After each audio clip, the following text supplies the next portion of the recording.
Hi, reseller friends and other friends. This is a thrift trader coming back to you for November sales. They weren't that great. I'm still kind of waiting to recover, I guess, from the summer. My sales this year are really not quite as good as last year's, even though I have more listings. So I'm working on fixing that. But anyway, I'm not going to bore you with complaining. Let's go right back into the sales here. So I can't resist vintage band shirts here. This is from 1994. Here's what the tag looks like. I don't usually put my finger in the picture, but I guess I did there. It was free shipping, so made about $17. Got this on at Goodwill for about $2 or $3. Next, oops, sorry. Pretend you didn't see that, I guess. Anyway, A Wish Upon the Wonderwall by Paul F. Stalls. I've sold several of these before. If you've been watching my videos, it's basically from the World's Fair from New Orleans, which did bankrupt the World's Fair. I got all these for 10 cents. I bought 8 of them, so they sell every once in a while for $10 plus the shipping. So eventually, I'm hoping to make $80 off of 80 cents. So I've sold 4. I made $40 off 10 cents or 80 cents. So I'm ahead of the game already. Next is the Spider-Man shirt. I got this at like a geek nerd garage sale. They were advertising as geek nerd garage sale, and they had a ton of stuff that I got. This was vintage 1997, which was pretty awesome. Let's see if I can enlarge it here. It says it there at the bottom. If you can see that. Here is the tag. It was made in the USA. Had maybe a couple minor flaws. It did take a while to sell. I put it up around the time when the Spider-Man movie came out and thinking it would sell immediately. It did not. It hung around for 8 or 9 months. And I asked my fiance, who knows quite a bit about, comics and superheroes and stuff, and he told me this was Todd McFarlane art. But I was like, fiance, why won't this sell? And he said, well, probably because it's kind of a boring design. And I would have to agree with them, because there's just not much to it. This is the front, that's the back, and it's cool that it's vintage and all, but I guess people were like kind of on it. I had tons of watchers, but it just took forever to sell it. Got that for less than 50 cents, I think. Sold it for 30. This was probably my favorite sale. It didn't sell in time for Halloween, which I thought it would, but I got these for 50 cents a piece. So I sold them for 30 to someone in Tennessee, and several of these were not on DVD yet, such as Terror in the Swamp. Slasher Mania 2 is kind of a weird one that just shows scenes from horror movies. Hobgoblins was shown on MST3K at one point. Angel of Death, I have no idea. Psychomania, no clue. I am a huge horror buff, but I don't have a VCR, which I need to get one to at least test these. So I think next time I come upon a bunch of rare horror movies like this, I'm going to get a VCR and at least watch them. And, so I can say I tested them, I watched them. They're terror bad, but good at the same time. I don't know.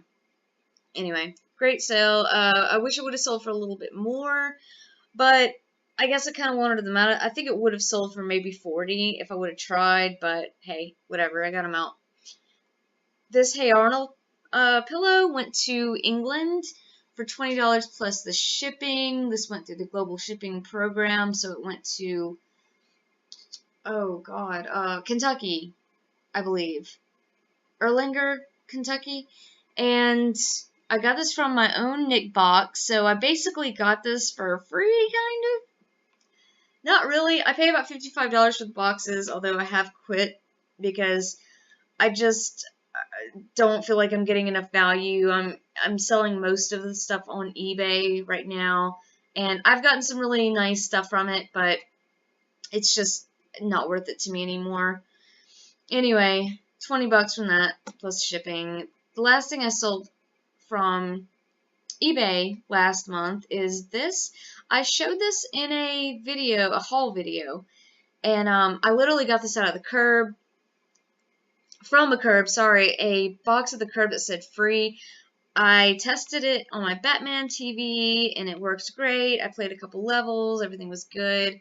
I wanted to do it because it's so hard to show the CD, because here it looks perfect, but it actually did have some minor scratches. So I put acceptable, even though it had everything with it, had the manual and everything, but it just wasn't in like really great condition. So, and with those scratches, I just wanted people to know like it was not in good condition, you know. And also, this 14 days money back thing, I usually do 30 to 60, but eBay, the app, will automatically put like 14 days, and it is getting on my nerves. I obviously didn't see that before it sold, but it sold anyway.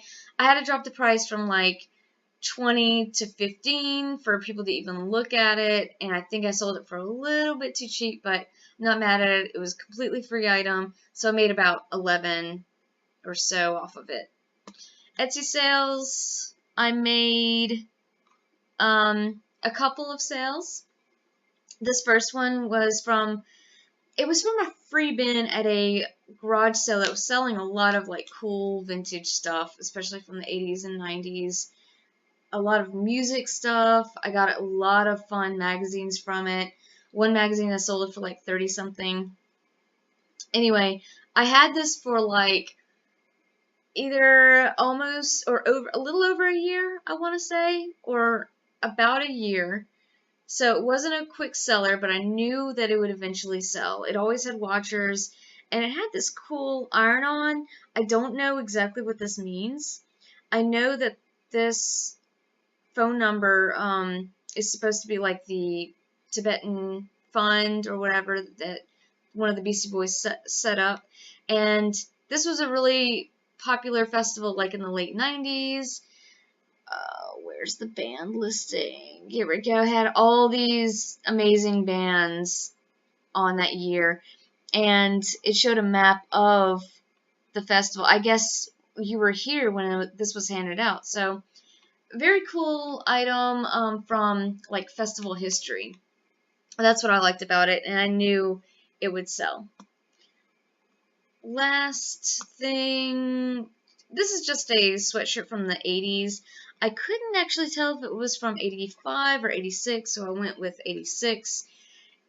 It was like a beach print on the front and back from STS Graphics. I haven't really seen much else from STS Graphics on the internet. So this had been sitting around forever on eBay, and I finally just stuck it up on Etsy, and it didn't take that long to sell. So Etsy's kind of good about that. Like, Etsy will take some of the things that have just been sitting for months and months and months on eBay, and it'll sell for so much quicker, sometimes higher than eBay. But this went to Venice Beach, and I was pretty happy about that. So that's it. That's all my sales. I'm hoping for them to pick up in December. I've already got a couple of decent ones, so hoping to keep that going. Anyway, hope your sales are great. Have a great day. See you on the next video. Bye.